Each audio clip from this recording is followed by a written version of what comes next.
Hello, I'm Marshall Crook with my lovely wife, Jennifer Krieger. We are back to do our recap of this pretty awesome Game of Thrones episode. We're sorry. We loved this one. We really loved it. We loved this it one. completely. We got a lot of negative feedback last week. Yeah, we really let a lot of people down. And either that was either personal, or that you don't like the way we look, or you didn't like how we felt about the episode.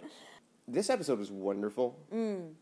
I really love this one. And I think from the beginning, I was a little shaken at first because I thought that the capture of Winterfell happened too quickly. But then that sustained scene in the rain where Theon is having to, it's just a big ego trip for him, essentially. Well, what's cool is that it's true. The actual action happens very quickly. And, I've heard a rumor that HBO is saving up money for some big, giant, explosive, action-packed scene. So they're keeping maybe these potentially really expensive action scenes smaller.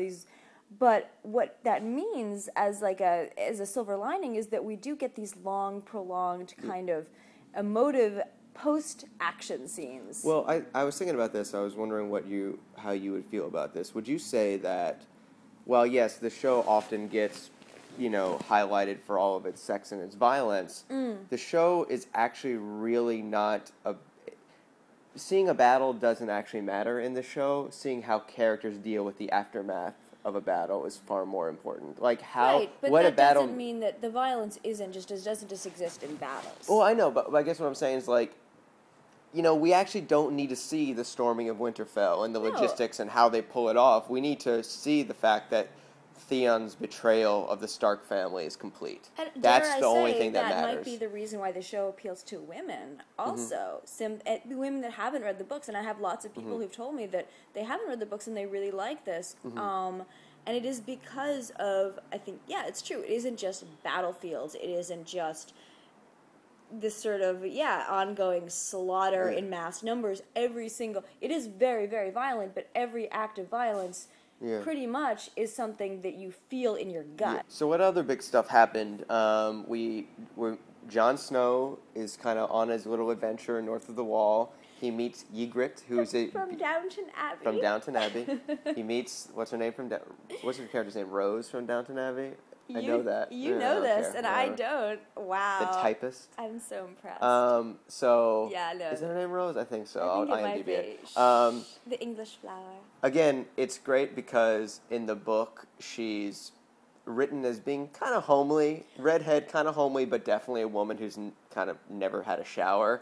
Not the case. Not the case in this one. She's luminous in her. Her skin is this perfect white alabaster. Hair is perfectly straightened and coiffed underneath this hood. You have to understandably, imagine. Jon Snow is somewhat taken with her. Understandably. He can't kill her. But that relationship gets really interesting. So he's on his own little adventure. You were freaking out the most, I think understandably, when Sansa looked like she was about to be... Yeah, no. I mean, that poor girl has just been through enough already at this point. But then the Hound comes and rescues her, and it's awesome. And then Joffrey gets slapped a little bit by Tyrion. I just love that line. And now I slapped a king. And now I slapped a king. What are you going to do about it? Yeah, so that was awesome. Well, poor Tyrion is now in this position where he's not only having to sort of manage Joffrey, which he obviously proved a couple episodes ago, he has no idea how to do. But also that he has to manage this kingdom. Yeah, and he also has to defend the city from the imminent attack of Stannis Baratheon. Yeah. And it's a city that really doesn't like them right now. Really? And and is, so basically, when you think about their situation, it's not unlikely that if Stannis and his men break through the walls of King's Landing, that the people wouldn't just flock to him. You know what I mean? Why would they rally to support the Lannister family, Tyrion and Joffrey?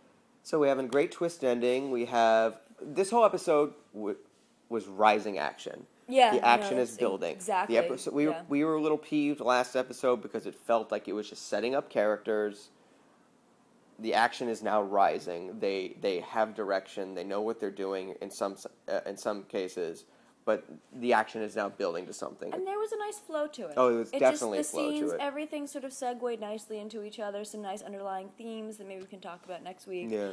The perfect meld of lots of great character moments, lots of great action, lots of sort of gasp-inducing brutality, lots of, and then some smaller moments that just, like, Ygritte. Yeah, I think it's a perfect Ygritte, example. And Arya when she sees Littlefinger. Yeah, that was the most suspenseful scene of the episode, and had no violence in exactly, and no just even real action. Yeah, I mean, just the threat of danger to this character, and that shows that they've really established this character as someone that you care about. Exactly. And they've done a good job with that. And they've done a really good job with that. Absolutely. All right. I'm going to go with 4.5 dragons out of 5 on this one. Still not a perfect 5. Not giving a perfect 5, but this is 4.5. This was an awesome episode.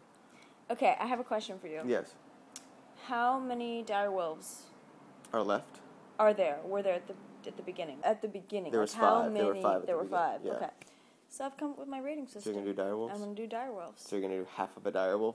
Oh, that's horrible, isn't it? The hind of a direwolf. No, no, I'll do 4 and a hind of a direwolf. Okay. All right. So I'm go with the brutality theme. So you're House theme. Stark, I'm House Lannister, is what you're saying. Apparently. Look at that. Okay. Thank you guys for watching. We appreciate it. Sorry if you think we're hipsters. I hope you like this. We're really not. And please tell us what you think. Please like. Please don't like. Please comment. Let us know where we were wrong and where we were right. We really love reading your comments. Thank you so much, guys. Love you, sweetheart. Love you. Bye-bye.